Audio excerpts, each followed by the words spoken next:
Hi, this is Stan Phelps from marketinglagniappe.com, and welcome to the 7th episode of the Purple Goldfish video podcast. Today we're going to explore the idea of meeting expectations and whether that's a myth or not. We're going to look at a great example from Pepperidge Farm. They happen to literally and figuratively make a purple goldfish. And lastly, we're going to explore Guppy Love from the folks over at Kimpton Hotels. We're going to finish up today with 5 questions with Brad Fay of Keller Fay. Today's podcast is brought to you by Synergy Events, an award-winning experiential marketing agency. Enjoy the podcast.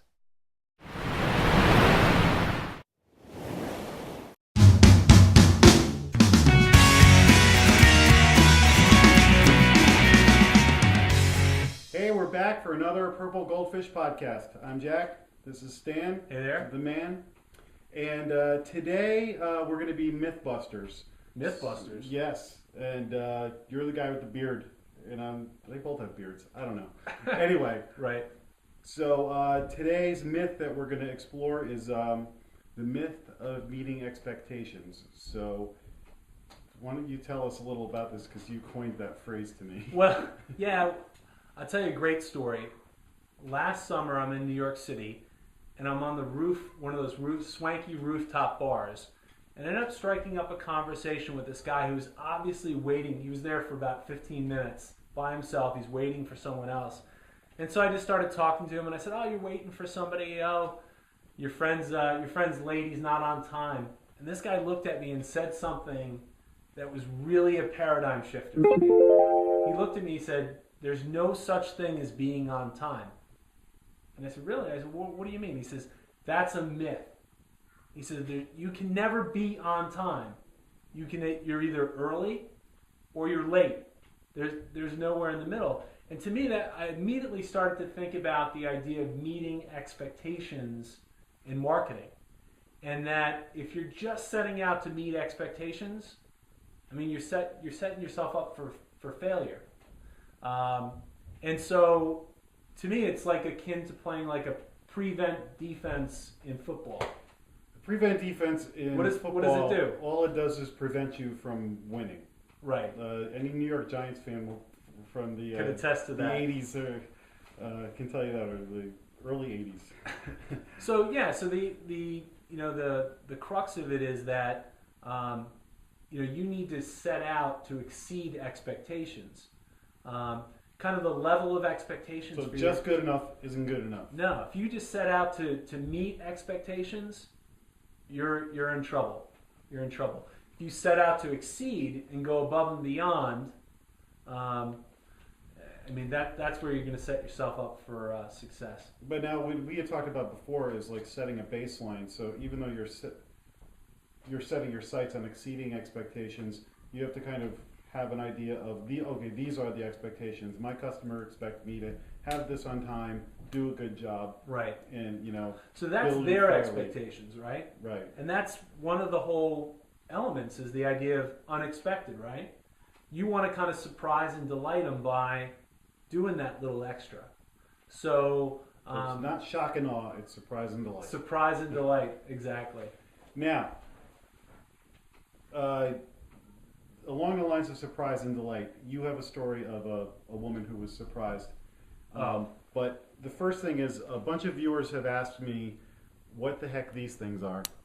And I wanted to let you know that those are actual purple goldfish from Pepperidge Farm. Pepperidge Farm, right. So why don't you tell us the story of the purple goldfish. Well, first of all, we're in Norwalk, Connecticut right now. Jack lives in Greenwich, I live in Norwalk.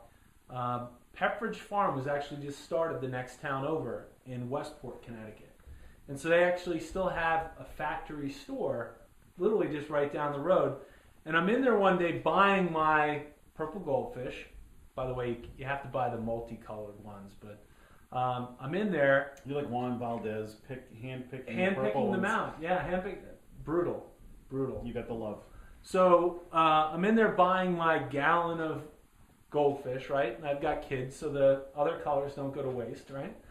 And there's this sweet old woman ahead of me in line, and the clerk says to her as he rings up all her stuff, he realizes it's $9.98. And he says to her, he says, ma'am, he says, if you spend more than $10 in the store, you get 20% discount. And you could see she kind of perked up. She beelined right to the Milanos, grabbed a... What a surprise. Yeah, right? And I mean, there was nothing written down that there was this 20% discount. And you could tell when she walked out of the store, she was just like generally had that little... That's free cookies. Little hitch in her giddy up. That's free cookies. So that's an unexpected right touch. Right. So now you had another example that we were talking about that had to do with Goldfish, but right. It wasn't Pepperidge Farm Goldfish. Tell me about Guppy Love. Guppy Love. So Kimpton Hotels, great. They've got a number of different hotels. One of the coolest things they do, they absolutely get this, Jack. Free coffee in the lobby. They have wine tastings in the afternoon at each of their properties. We both like wine. These are two of my favorite liquids. Right.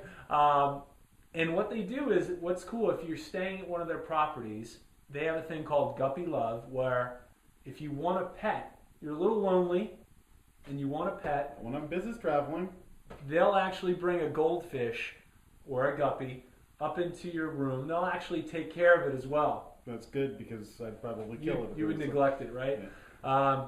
But what a nice little treat. So if you get a chance and you want to Google Guppy Love, you get a chance to see it. But kind of just a unique signature touch by Kimpton. Yeah, no, I've never heard of that before. That's pretty cool. All right, well, I think that's enough for this edition of the Purple Goldfish podcast. As always, if you have a company that you want to nominate, email us. The information's on the website, marketinglagniappe.com.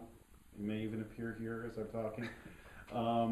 And also your questions and comments are welcome. So thanks for tuning in. Did we mention we're on iTunes? We're on iTunes now. We're proud of that fact. All right, and we'll catch you next time. So thanks for joining us. Thanks.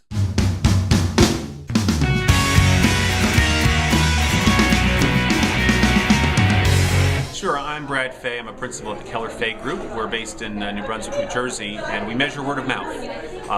All kinds of word of mouth, offline as well as online. And we've particularly been studying the interaction between advertising and word of mouth. A lot of people think of word of mouth as being instead of advertising. Let's stop spending money on 30-second spots and let's instead just focus on generating word of mouth. But our view is actually these things can and should work together. In fact, about 22% of all word-of-mouth conversations about brands in America, somebody in the conversation refers to an ad they saw. It could have been on TV, it could have been a magazine or newspaper ad or a billboard, but in any case, advertising is part of the conversation about brands. And in fact, when it is, we find there's 20% greater likelihood of a recommendation being made. So there is, in our view, a real opportunity to make advertising work better by introducing word of mouth as an objective.